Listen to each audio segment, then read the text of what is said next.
Hello, I'm Dave Dumont, Realtor with the Pinnacle Realty Group.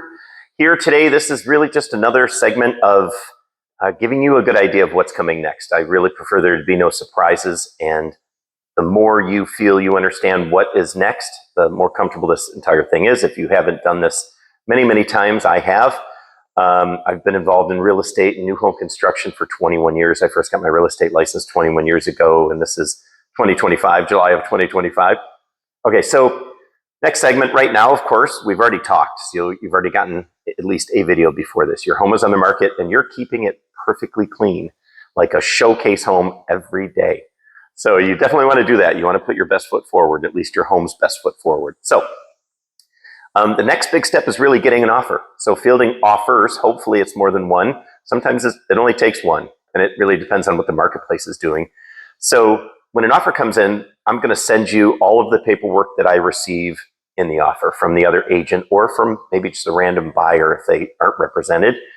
So when we receive that paperwork, when I get it, I'm going to include it in the email to you, but I'm also going to summarize it. So you don't have to go page by page unless you're going to accept it. If you like it and in the discussion and your thinking on it, you want to accept it, then I have to ask you, read every single word of the contract. You should, just absolutely should. This isn't a small thing. This is generally large dollars.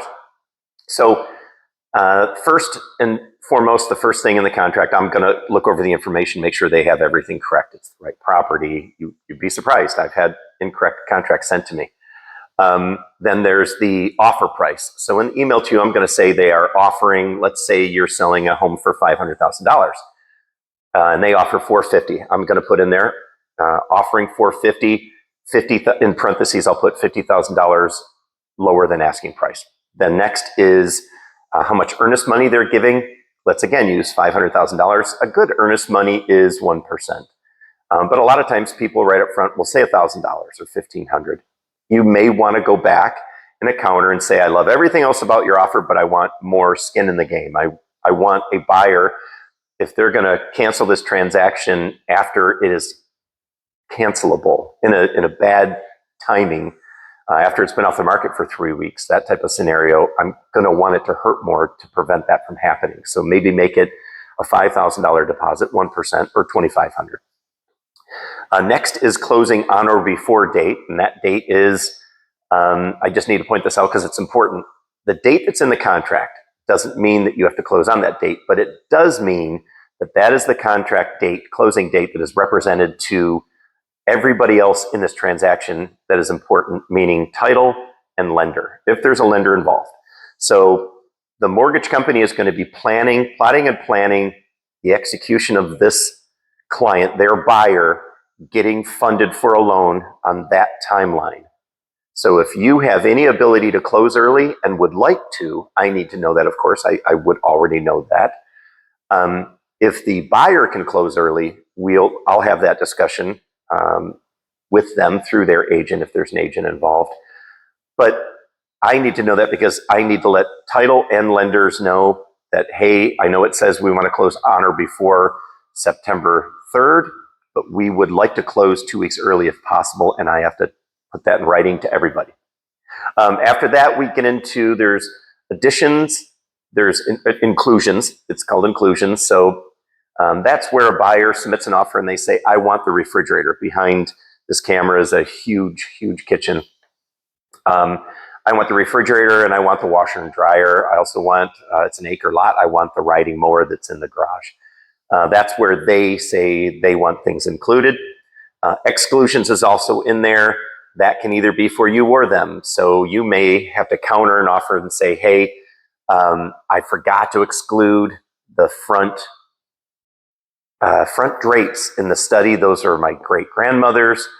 They're actually antique drapes. They're coming with me and I forgot to exclude them. So you'd have to counter offer with that as an excluded item. Or I could do a supplement neither here nor there, but these are the other sections in the contract that you just need to know they exist and you have to pay attention to them when you read through. There's also additional provisions. Additional provisions is anything else, really anything else. The buyers may ask the agent to submit the offer asking for 2 weeks early occupancy, which I never, ever, ever recommend and never will. It is way too risky and sticky, but if you were in a position where you really needed to sell and you really need this client, that might be something you'd consider, but I really just never recommend it. So there are also dates in there. There are other dates in there. The first date after the closing on or before is the inspections period. So the inspections period, let's say it is July 11th and it's a Friday. A good buyer's agent is going to recommend to them to start their inspections period, the period they're allowed to begin having inspectors, a surveyor, a bank lender for the appraisal. All of that stuff has to occur during the inspections period.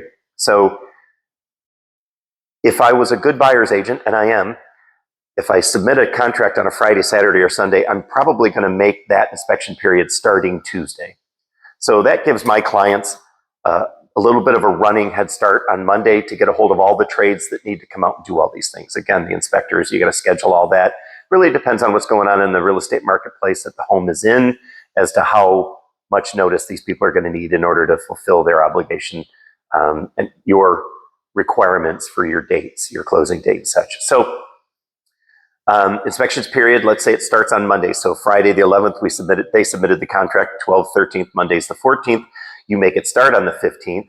And then there's another line in there where we put how many days you have. So and I usually put 10 business days. So it buys us roughly 16 days. So 2 full weeks and maybe a second weekend.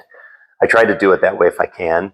It just really depends on that closing date because sometimes it gets so close you really can't ask for that many days. Again, it all depends on what the marketplace is like. So after that, that's most of the information that I need to put in there to explain to you what the contract is, the main portions of the contract, what they're asking for. Is the client asking for a warranty, maybe a home warranty, a home maintenance warranty on the home? So there's other little things, but that's the big stuff. I put in there everything they're asking for. Of course, a common ask is closing costs, or maybe help to purchase down an interest rate. Different marketplace. Just depends on what's going on at the time you watch this video. So those are the biggies. Once you decide, if you decide to not want to entertain an offer, I let the other agent know, no, we're going to pass. If you want to, the way this works is a counter offer on an offer is a new offer. So that means their existing offer is canceled. Your counter is now the offer. So you counter with, I want to exclude the front drapes in the study. Yes, I'll give you the refrigerator, but not the washer and dryer. Those are coming with us. So there's your counter. You may counter the price. You may counter you can counter anything. Let's be clear, this is your sale. So if you're going to counter, that counter is the new offer. They have the choice to accept it, counter again, or walk away. So we go through this process. So let's say it's a wonderful scenario. Everything works out. You have a meeting of the minds.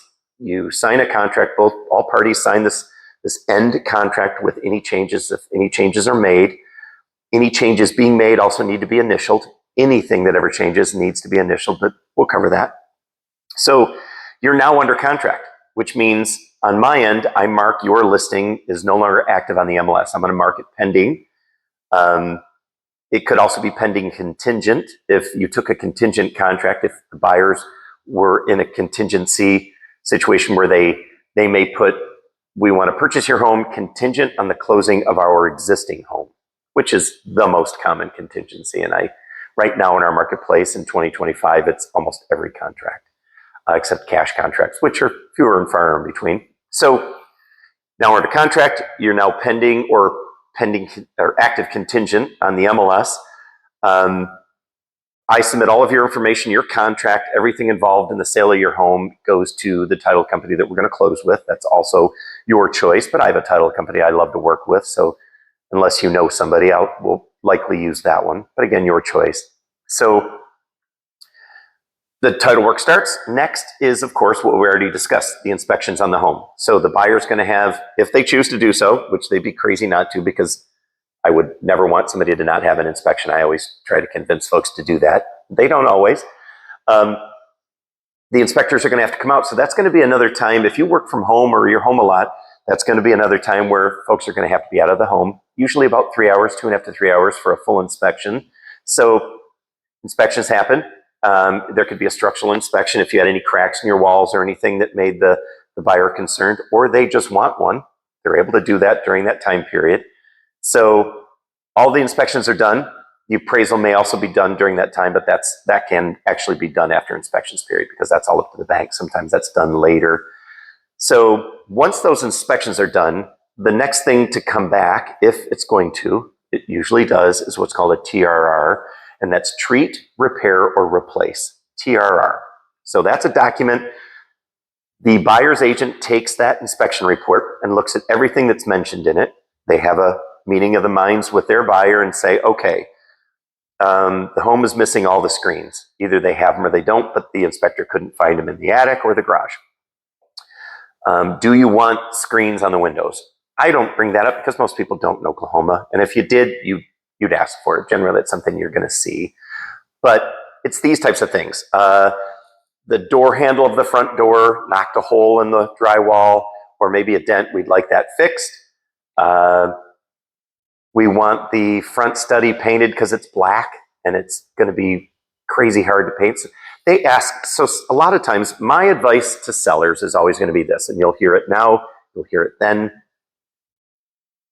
Don't fix things that aren't systemic. So the kitchen faucet drips, that has to be repaired. You should have already fixed it. I'm sorry, you should have. Unless I told you not to, that's a different thing altogether. It's another conversation. The inspector tests the outlets in the kitchen, and 2 of them, the GFI isn't functioning. And it should, of course. That needs to be fixed. Water heater has a leak or isn't functioning. The air conditioner, the fins on the air conditioner are all bent up from mowing the grass or rocks or hail, whatever the case is. So it's all these little things, including the roof. And in the state of Oklahoma, of course, the roof is always a big fear and worry.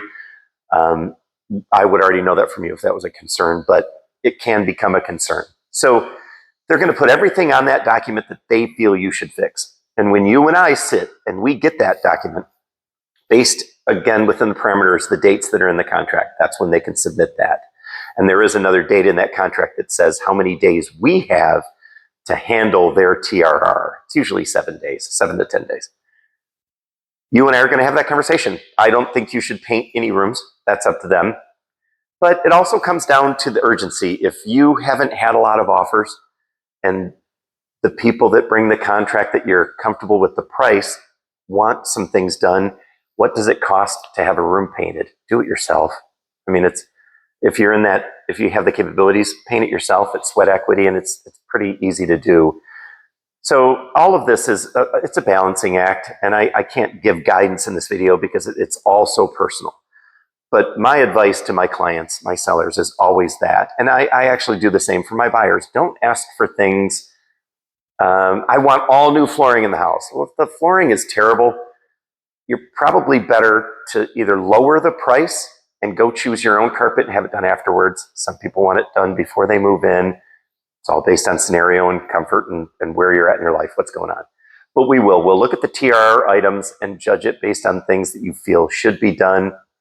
My goal is always to get you so much money for the home, and I'm good at it. I'm very good at estimating a home's value.